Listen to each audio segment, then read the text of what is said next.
کہ ایک بڑا نیک شخص تھا، عبادت گزار تھا، اور اس کے بچے بھی تھے، فیملی والا شخص تھا۔ ایک بار وہ رات کو نماز کے لیے بیدار ہوا تو دیکھا بچے رو رہے ہیں۔ معلوم کرنے پر پتہ چلا کہ بچے بھوک کی وجہ سے رو رہے ہیں، کھانا نہیں کھایا ہے، بڑے بھوکے ہیں۔ اور بیوی بچوں کو قریب بلایا اور کہا کہ گھبراؤ نہیں، کھانا نہیں ہے، مجھے پتہ ہے ہم غریب ہیں، ہمارے پاس آج رات روٹی نہیں ہے، آؤ ایسا کرتے ہیں کہ سب مل کر درود پاک پڑھنا شروع کر دیتے ہیں۔ آقا کی بارگاہ میں درود پڑھتے ہیں، درود کی برکت سے کرم ہو جائے گا، شاید ہماری قسمت کھل جائے اور اللہ تعالیٰ اپنے کرم سے ہمیں غنی کر دے۔ یہ لوگ درود پاک پڑھنے لگے، اور جو شخص تھا نیک آدمی تھا، پڑھتے پڑھتے اس کی آنکھیں بند ہوئیں، نیند کا غلبہ ہوا، آنکھ لگی مگر قسمت جاگ اٹھی۔ نبیوں کے سلطان رحمت عالمیان صلی اللہ تعالیٰ علیہ وسلم کی زیارت ہوئی، اور آقا علیہ السلام نے فرمایا کہ کل صبح سویرے فلاں مجوسی کے گھر جانا۔ مجوسی کہتے ہیں جو آگ کی پوجا کرنے والے ہوں، غیر مسلم ہوتے ہیں اور آگ کی پوجا کرتے ہیں۔ آقا فرما رہے خواب میں کہ فلاں مجوسی کے گھر جانا، اسے میرا سلام کہنا اور کہنا کہ تیری دعا قبول ہو گئی ہے، اور اس سے کہنا کہ نبی پاک علیہ السلام کا فرمان ہے کہ جو کچھ اللہ نے تجھے عطا فرمایا ہے اس میں سے میری مدد کر۔ اس پر وہ شخص جاگ گیا، مگر حیران تھا کہ نبی پاک کسی غیر مسلم کے گھر مجھے بھیج سکتے ہیں، کسی مجوسی کو سلام کہہ سکتے ہیں، بڑی عجیب بات ہے۔ لیکن نبی پاک ہی تھے خواب میں، کیونکہ ایک بڑی خوبصورت بات آپ کو بتاؤں کہ جس نے خواب میں پیارے آقا کو دیکھا اس نے حق دیکھا، کیونکہ شیطان نبی پاک کی صورت میں نہیں آ سکتا ہے، ٹھیک ہے؟ لیکن کنفیوز تھا، پھر سو گیا، ہیزیٹیشن تھی، تذبذب تھا، ڈبل مائنڈڈ تھا۔ اب سویا، پھر خواب میں نبی پاک تشریف لائے، فرمایا جاؤ مجوسی کے پاس، میرا سلام دو، اس کو کہو تمہاری مدد کرے، اور یہ بھی کہنا تمہاری دعا قبول ہو گئی ہے۔ اب جب اٹھا تو کنفرم ہو گیا کہ آقا نے بھیجا ادھر ہی ہے۔ ایڈریس معلوم کیا کہ بھائی یہ مجوسی رہتا کدھر ہے، معلوم کرتے کرتے کرتے وہ شخص اس مجوسی کے گھر چلا گیا۔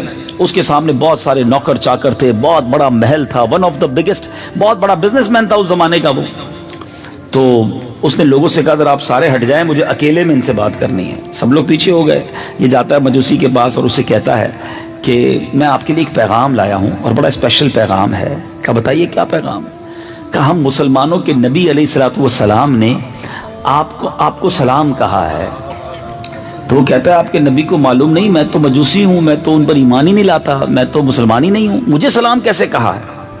کہا مگر نبی پاک نے مجھے کہا ہے کہ تمہیں سلام دے دوں۔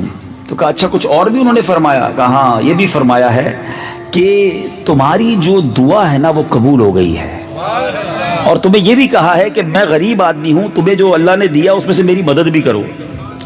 اب وہ مجوسی نے کہا ہے کہ تمہیں پتہ ہے وہ دعا کون سی ہے؟ اس غریب شخص سے، اس نیک آدمی سے وہ مجوسی پوچھتا ہے کہ تم جانتے ہو دعا کیا تھی، کون سا ماجرا ہے؟ کہتا مجھے کچھ نہیں پتا، میں نے خواب میں 3 باتیں سیکھی ہیں، سنی ہیں، تمہیں سلام دینا ہے، یہ بتانا ہے دعا قبول ہو گئی ہے، تیسرا یہ بتانا ہے کہ میری مدد کرو۔ اس مجوسی نے کہا چلو اندر آؤ میں تمہیں بتاتا ہوں۔ ہاتھ پکڑا اور اپنے کمرے میں لے گیا۔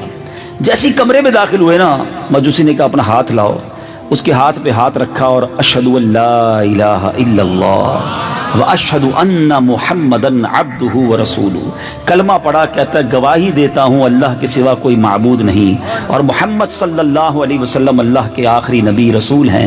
اب جب یہ گواہی دے دی، مسلمان ہو گیا، تو اب اس نے کہا کہ تمہیں معلوم ہونا چاہیے کہ میں نے ایمان لایا ہوں، ماجرا کیا ہے، مگر رکو پہلے۔ اس نے اپنے سارے دوستوں کو، سارے کاروباری لوگوں کو بلایا اور لوگوں کو کہا دیکھو بھائی میں مسلمان ہو گیا ہوں، آج کے بعد مجھ سے کاروبار وہی کر سکتا ہے جو مسلمان ہوگا، ٹھیک ہے؟ جس نے کلمہ پڑھنا ہے کلمہ پڑھ لے، ورنہ آج سے میرا تمہارا کاروبار ختم۔ کئی لوگوں نے کلمہ پڑھنا شروع کر دیا، کئی لوگ مسلمان ہو گئے۔ وہ اتنا بڑا تاجر، اس نے توبہ کر لی، اور لوگ توبہ کرنے والے ہو گئے، نوکر چاکر ایمان والے ہو گئے۔ اب اس نے اپنے بیٹے کو بلایا، کہا بیٹا دیکھو تیرا میرا رشتہ ضرور ہے، مگر اب میں مسلمان ہو گیا ہوں، اگر تو مسلمان ہو جاتا ہے تو ٹھیک ہے، ورنہ آج سے تیرا میرا تعلق بھی ختم۔ بیٹا کہتا ہے ابا جان میں آپ کی مخالفت کیسے کر سکتا ہوں، آپ نے ایمان قبول کیا، میں بھی اسلام قبول کرتا ہوں۔ بیٹا بھی مسلمان ہو گیا، بیٹی کو آواز دی۔ اچھا کمال یہ ہے کہ یاد رکھیے مجوسی جو مذہب ہے نا، اس میں بیٹا اور بیٹی، بہن اور بھائی کی شادی ہو سکتی ہے۔ باپ نے کچھ دنوں پہلے ہی اپنے بیٹے اور بیٹی کی شادی کی تھی، تو بیٹی کو بلا کر کہا کہ بیٹی میں جو ہے وہ ایمان لے آیا ہوں، تمہارا شوہر بھی جو میرا بیٹا ہے وہ بھی ایمان لے آیا ہے، اور اسلام میں بھائی بہن کی شادی الاؤ نہیں ہے، اب تم بتاؤ تم نے کیا کرنا ہے۔ کہا ابا جان جس دن سے بھائی سے شادی ہوئی ہے اس دن سے مجھے دل سے اچھا نہیں لگ رہا کہ یہ کیا ہوا ہے، ابو جان میں بھی کلمہ پڑھتی ہوں اور مسلمان ہوتی ہوں۔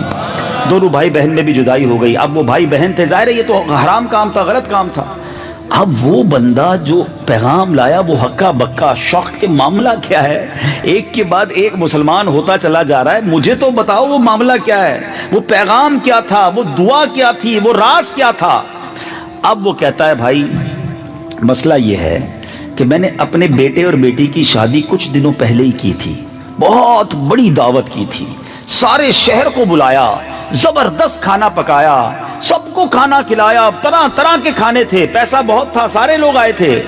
کہتا ہے جب شادی سے فارغ ہو کر میں اپنے فرش پر اپنے بیڈ پر جا کر لیٹا تو میرے پڑوس میں ایک بیوہ عورت رہتی ہے، اس کی چھوٹی چھوٹی بچیاں ہیں اور وہ سب سید زادیاں ہیں، مسلمانوں کے نبی کی اولاد سے ہیں۔ مجھے ان کی رونے کی رات کو آواز آئی اور میں سن رہا تھا کہ وہ اپنی ماں سے بچی کہتی ہے کہ امی جان ہمارے پڑوسی نے جو مجوسی ہے اتنی بڑی دعوت کی، ہمیں کھانے کو نہیں بلایا، آج ہم بھوکے سوئے ہوئے ہیں، ہمیں یاد بھی نہیں کیا اور ہم فقر و فاقہ کا شکار ہیں۔ اب یہ شخص کہتا ہے جب میں نے یہ سنا کہ میرے بالکل برابر میں غریب لوگ رہتے ہیں اور وہ ٹھیک ہے میں مسلمان نہیں ہوں مگر ان کا تو نبی کی آل سے تعلق ہے، وہ آقا کی آل سے ہیں، مسلمانوں کے نبی کی اولاد سے ہیں۔ کہتا میں کھانا لیا، کپڑے لیے، راتوں رات میں نے سارا سامان ارینج کیا اور میں اس غریب گھرانے میں پہنچ گیا، جا کر میں نے کھانا بھی پیش کیا، کپڑے بھی پیش کیے، اور جب ان کو دیا تو بچیاں امی سے کہتی ہیں امی جان ہم کیسے کھائیں، یہ تو غیر مسلم کے گھر کا کھانا ہے، یہ لے تو آئے ہیں مگر ہم کیسے کھائیں۔ تو اب ماں کہتی ہے کہ بیٹا اب تم بھوکے بھی ہو، حالت بھی خراب ہے، بھوک سے حال بھی برا ہے، یہ اللہ کی طرف سے رزق آیا ہے۔ تو بیٹیاں کہتی ہیں امی جان ہم کھانا تو اس وقت تک نہیں کھائیں گے جب تک اللہ تعالیٰ اس مجوسی کو اسلام کی دولت نہ دے دے۔ اب اور ہمارے جد امجد ہمارے آقا ان کو جنت میں داخلہ نہ عطا فرما دیں۔ اب ان سید زادیوں نے ہاتھ اٹھایا، وہ مجوسی دیکھ رہا ہے کہ آل رسول غریب بچیاں جو ہیں اللہ کی بارگاہ میں دعا کر رہی ہیں، اے اللہ ہمارے اس پڑوسی کو اسلام کی دولت دے دے، اے رب کریم ہمارے آقا علیہ الصلوۃ والسلام کی اس کو شفاعت نصیب فرما۔ بچیاں دعا کرتی جاتی، ماں آمین کہتی جاتی ہیں۔ اب یہ مجوسی جو ہے واپس آ گیا، کہتا ہے میں تو ابھی آیا ہی ہوں، رات سویا ہوں اور صبح تم نبی پاک کا پیغام لے کر آ گئے ہو اور آقا نے کہا ہے دعا قبول ہو گئی ہے، تو سنو ایمان تو تمہارے سامنے قبول کر لیا ہے، اب امید ہے جنت میں بھی نبی پاک ساتھ ہی لے جائیں گے۔ اب سنو میں تمہارے ساتھ پورا پورا تعاون کروں گا۔ اب یہ دوسرا غریب آیا تھا نا، پہلے تو سید زادیوں کی مدد کی تھی، اب ایک اور پیغام لے کر جو نیک شخص غریب آدمی آیا تھا، کہا تمہارے ساتھ پورا تعاون کروں گا۔ دیکھو میں نے اپنے بیٹے بیٹی کا نکاح کیا تھا، آدھا مال تو انہیں دے دیا تھا، آدھا اپنے پاس رکھ لیا ہے، اب تو پھر دونوں میں جدائی ہو گئی ہے، سنو ہمارے پاس آدھا کافی ہے، میرا آدھا مال تم لے جاؤ، اپنے بچوں کی مدد کرتے چلے جاؤ۔ امیت اسلامی بھائیوں یہ سعادت الدارین نامی کتاب میں بھی واقعہ موجود ہے۔ اب صرف اس ایک واقعے پر میں آج بیان کر لوں تو کافی ہے، اس میں ہی اتنے سارے مدنی پھول ہیں کہ آج اب سوچتے چلے جائیں کہ اس ایک واقعے میں کتنے درس ہیں۔ سب سے پہلی بات، نیک شخص تھا، پرہیزگار تھا، مگر اللہ کی رضا پر راضی رہتا تھا، کھانے کو نہیں تھا مگر زبان پر شکوہ بھی نہیں تھا، یہ نہیں کہتا تھا یا اللہ میں نمازیں بھی پڑھتا ہوں، میں درود بھی پڑھتا ہوں، میں روزے بھی رکھتا ہوں، مگر بچوں کو کھانے کو بھی تو نے کچھ نہیں دیا۔ شکوہ نہیں تھا، شکایت نہیں تھی، اس حال میں بھی رب کی رضا پر وہ راضی تھا۔